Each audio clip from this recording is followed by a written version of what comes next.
The Warriors dynasty is over, and it could all be because of Draymond Green, or so we think. There's multiple layers to why this will be the last season of Steph, Klay, and Draymond. We could even see the Warriors make a trade to keep them contenders in the West. We even see some young pieces on their rosters getting starting positions. But to be honest, this dynasty is a sinking ship as Steph is drowning. This is the last season of an era with the Golden Warriors, and here's why. Think of last season when the Warriors' strongest lineup was their starting five. We had Steph, Klay, Wiggins, Draymond, and Kevin.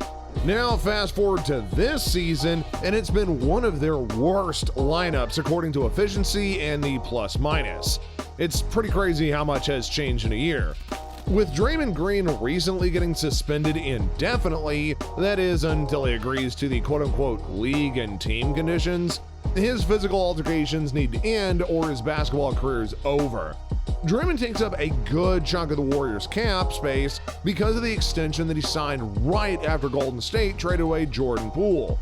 Even after Mike Dunleavy Jr., the general manager for the Warriors, said that they were planning to keep Jordan for at least 4 more years. The Warriors were planning on building a young core of Jordan Poole, Jonathan Kuminga, Andrew Wiggins, and Moses Moody, and even decided to keep Draymond over Jordan Poole.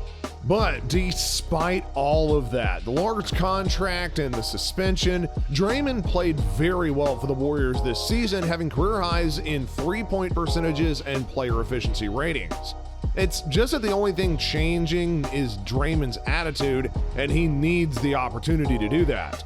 The situation could be trading him, releasing him, or even keeping him on contract at least until the suspension's released. And look, I'm not telling you that Draymond's fate is going to play out the way that we think it will, but I will tell you this, that Klay Thompson's fate with the Warriors is very slim. After the moment where Klay Thompson tore his ACL, the Warriors extended him for 5 more years and $190 million. Since the player considered to be top 3 shooter of all time has fallen off a cliff, not only in this season, but he's only shooting 34% from three-point range, which is by far the worst of his career. He's also shooting under 40% from the field. I mean, Klay, come on now, this is pathetic. And to be honest, I would much rather have Jordan Poole over Klay this season.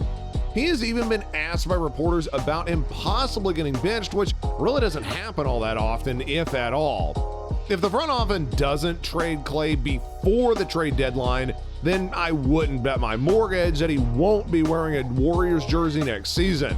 Especially when you remember that earlier this year, when Golden State offered Klay a 2-year contract, which was $48 million, he declined it. So he is going to be walking into a free agency pool this offseason. Since Andrew Wiggins' rookie season has never really averaged under 15 points a game until now, where he's only scoring 12 points a night, this could be the only reason that he's shooting below 30% from that 3-point range. What's going on with Maple Mamba? Well, he also has career lows in player efficiency rating, minutes, assists, steals, and even blocks. Andrew has been drop-dead terrible this season. He has a higher usage rating than last season, but is only averaging 5 less points, so it really doesn't make any sense. As a result of the pathetic performance of the former number overall pick, Steve Kerr had decided to bench Andy. He did bench him for their rookie, who selected 19th overall out of Santa Clara, Brandon Pojemski. Steve Kerr thought that the change was necessary, and it was. It's been working out because in their win against Portland, Brandon took a game-winning charge against Shaedon Sharpe, who also added 10 points, 5 rebounds, and 5 assists to the stat sheet. Brandon being in the starting lineup provides size, rebounding, and an extra playmaker on the court, so he's a very high QI player despite not being the most athletic. His defensive awareness is insane for a rookie though. He does have the 4th most charges drawn this season, and he really hasn't played a ton. Through the Warriors' last 8 games, Pods has had a plus-minus of 28 and shooting over 40% from 3. He's really been a glue guy for this Warriors team and has given him some light for the rest of the season. The Warriors have other young pieces like Moses Moody and Jonathan Kuminga who've been playing good basketball as of late, just not as good as Brandon. They're also providing dirty work roles in the absence of Draymond Green, although Andrew did end up getting benched where he played a very good game against Portland, where he played 29 minutes off the bench and had 25 points along with 7 rebounds. He shot the ball very well, going 4 for 6 from 3 and 75% from the free throw line. If he'd been playing like this, the Warriors wouldn't be 12-14. Was it a good idea of getting rid of Jordan Poole and keeping Andrew Wiggins, Klay, and Draymond? Well, so far this season, it kind of looks like they made the wrong decision. Trading Jordan Poole to the Washington Wizards, the Warriors did receive the ringless point god himself, Chris Paul. The ringless point guard was supposed to help and control the Warriors bench this season, but Paul is 38 and playing poorly on the offensive end. He's getting the least amount of minutes in the NBA, and he's also only averaging 8 points and shooting just right about 40% from the field. Despite these negatives, he has the highest assist to turnover ratio in the career and has the highest defensive efficiency rating in his career.